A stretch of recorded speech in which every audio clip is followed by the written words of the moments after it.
Hello, my name is Sarah Burnham, and I'm going to be discussing the concept of reciprocation.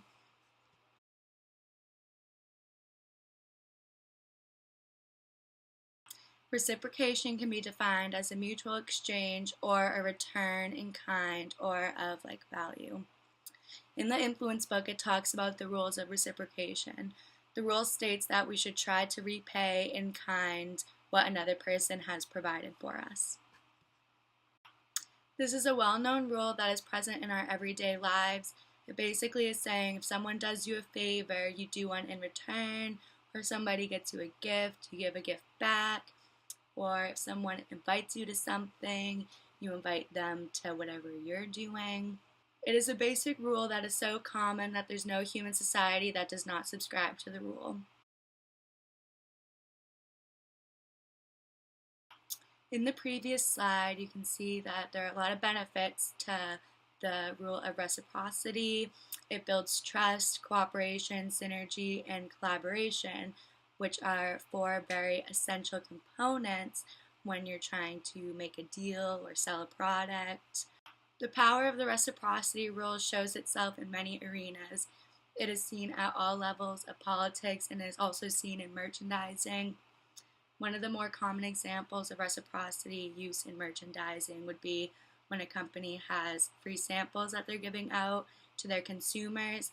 In an ideal situation, and according to reciprocity rules, the consumer would purchase that product after that company gives out a sample of it.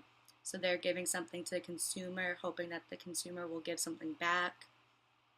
Plus, if you're offered a free sample, you're more likely to purchase the product rather than if you weren't given a free sample and you didn't know about the product, then you just wouldn't even consider buying it. One study that has proven this tactic was the Regan study. The study involved a subject who was selling raffle tickets, and regardless of the relationship with the subject, who was more successful in selling raffle tickets to the subject who had received an earlier favor. In most cases, it was a bottle of Coke. This worked because the rule possesses strength that often produces a yes response to a request that would have been refused. For example, if he had not given a Coke to anybody before selling the raffle tickets, they wouldn't feel as obligated to buy raffle tickets, and therefore they wouldn't.